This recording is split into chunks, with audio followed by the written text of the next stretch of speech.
12 જૂન 2025 ગુરુવારનો એ દિવસ એ કોઈને ખબર નહોતી કે અમદાવાદથી લંડન જનારી એ ફ્લાઇટ એ ટેક ઓફની 1 મિનિટ બાદ એ ફ્લાઇટ ક્રેશ થવાની છે અને કોઈને પણ ખબર ન હતી કે આ રાજ્યના સંવેદનશીલ મુખ્યમંત્રી તરીકે જે જાણીતા થયા હતા એવા વિજયભાઈ રૂપાણી પણ એ ફ્લાઇટની અંદર સવાર હશે અને તેઓ પણ આ ફ્લાઇટ દુર્ઘટનાની અંદર તેમનું નિધન થશે. લગભગ 70 કલાક બાદ રાજ્યના પૂર્વ મુખ્યમંત્રી વિજયભાઈ રૂપાણીના એ ડીએનએ મેચ થયા અને તેમના પાર્થિવ દેહની ઓળખ થઈ.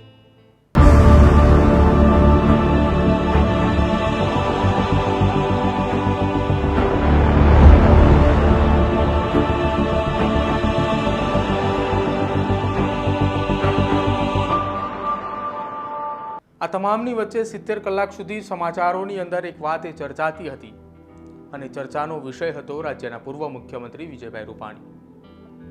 અને એ તમામની વચ્ચે એ 70 કલાક સુધી રાહ જોઈને બેઠેલા તેમના પરિવારના એ સભ્યો અને ખાસ સ્વર્ગસ્થ વિજયભાઈ રૂપાણીની એ દીકરી રાધિકા રૂપાણી. રાધિકા રૂપાણીએ સોશિયલ મીડિયાના માધ્યમથી એક પોસ્ટ શેર કરી છે, જેમાં રાજ્યના છેલ્લા 70 કલાકની અંદર ટીવી માધ્યમો અને સમાચારો માધ્યમોની અંદર વિજયભાઈ રૂપાણીને લઈને જે ચર્ચાઓ થઈ રહી હતી એ ચર્ચાઓની વચ્ચે તેમની દીકરીએ એક પોસ્ટ મૂકીને તેમાં કહ્યું કે વિજય રૂપાણી એક દીકરીની નજરે, કે કાલે બહુ બધા રાજનીતિક વિશેષજ્ઞો લોકોએ વિજયભાઈના કામો અને તેમના ભાજપના કાર્યકાળની જીવનભરી વાતોએ કરી. એમનો ખૂબ ખૂબ આભાર. એમના મતે પપ્પાનો કાર્યકાળ એક કાર્યકર્તાથી શરૂ થયો અને પછી ચેરમેન, મેયર, રાજ્યસભાના મેમ્બર, ટુરિઝમના ચેરમેન, ભાજપ અધ્યક્ષ, મુખ્યમંત્રીથી વગેરે સીમિત છે. પણ મારી નજરે પપ્પાનો કાર્યકાળ એ 1979 મોરબી હોનારતથી ચાલુ કરી અમરેલીની અતિવૃષ્ટિ, કચ્છની અંદર આવેલો એ ભૂકંપ, અમદાવાદ નજીક ગાંધીનગર ખાતે બનેલા એ અક્ષરધામના આતંકવાદીનો હુમલો, ગોધરાકાંડ, બનાસકાંઠાની અતિવૃષ્ટિ, તાવતે, કોરોનામાં પપ્પા પણ બધે ખડે પગે ઊભા રહ્યા છે.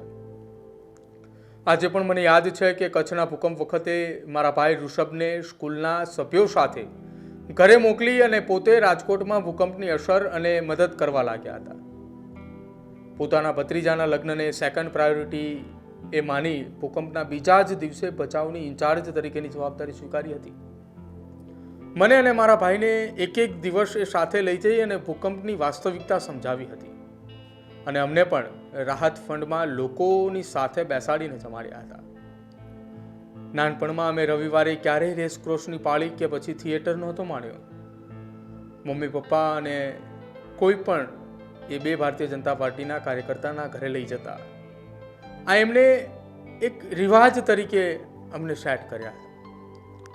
સ્વામિનારાયણ મંદિરના આતંકવાદી હુમલા વખતે my father was the first person to visit even before Modiji visit the premises. મને સાથે લઈ ગયા હતા. અમે રિયાલિટી અને લોકસંવાદના અનુભવીએ છીએ. બહુ ઓછા લોકોને ખબર હશે કે તાવતે અને કોરોના મહાસંકટ સમયે રાત્રે 2:30 વાગ્યા સુધી જાગીને સીએમ ડેશબોર્ડથી લોકો સુધી એ પપ્પાએ ઘણી બધી વ્યવસ્થાઓ કરી હતી. લોકો વચ્ચે લોકસેવા એ જ એમનો મંત્ર છે. વર્ષો સુધી અમારા ઘરના એ સિમ્પલ પ્રોટોકોલ રહ્યા છે કે કોઈ પણનો રાત્રે 3 વાગે કોલ આવે તો નમ્રતાથી જ વાત કરવી. ઘરે કોઈ પણ વ્યક્તિ એ કોઈ પણ ટાઈમે આવે, પપ્પા હાજર હોય કે નહીં, માણસને ચા અને નાસ્તો કરાવવાનો જ. હંમેશા સાદો પહેરવેશ અને સાદા સ્વભાવ રાખવો. પહેલાં ભણવાનું અને પછી મોજ મજા. અમારા ભણતરમાં પણ મમ્મી પપ્પાનો ખૂબ ફાળો રહ્યો છે. Professional or master degree was a must in our household. અમે ભણી અને પગભર થઈએ પછી જ we were allowed to even think about other trivial things. આજે અમે બંને ભાઈ બહેન અમારા ફિલ્ડમાં સેટલ્ડ છીએ. અમે ડાઉન ટુ અર્થ છીએ, all thanks to our parents.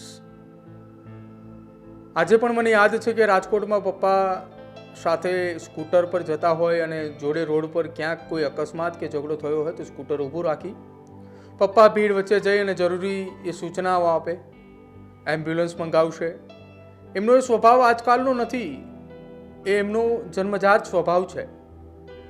હંમેશા ક્લિયર થિંગ્સ અને લોકોને મદદ કરવાનો સ્વભાવ.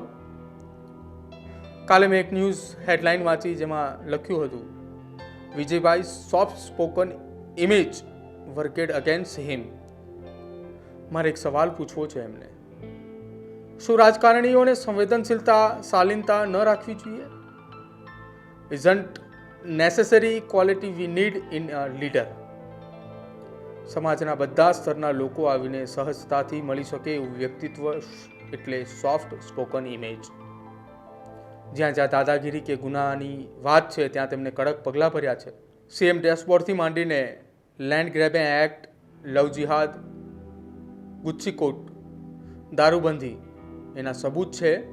પણ આખો દિવસ ગંભીર અને ભારે મુખમુરાદ સાથે ફરવું એ જ નેતાની નિશાની છે.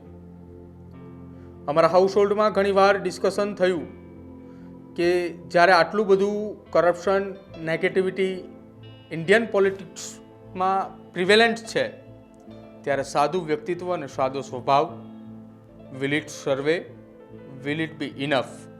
પણ હંમેશા પપ્પાએ એક જ વાત કરી છે કે પોલિટિક્સ અને નેતાની ઇમેજ એ Indian movie and age old perceptions ગુંડા અને સ્વચ્છંદી લોકો જેવી બનાવી દેવામાં આવે છે.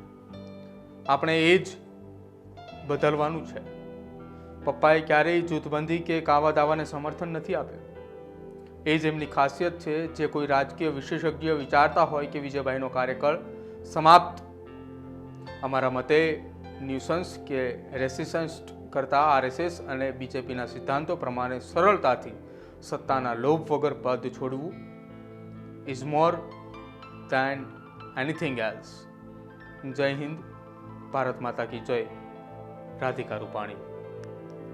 આ સંદેશ એ રાજ્યના સ્વર્ગસ્થ પૂર્વ મુખ્યમંત્રી વિજયભાઈ રૂપાણીની દીકરીનો છે.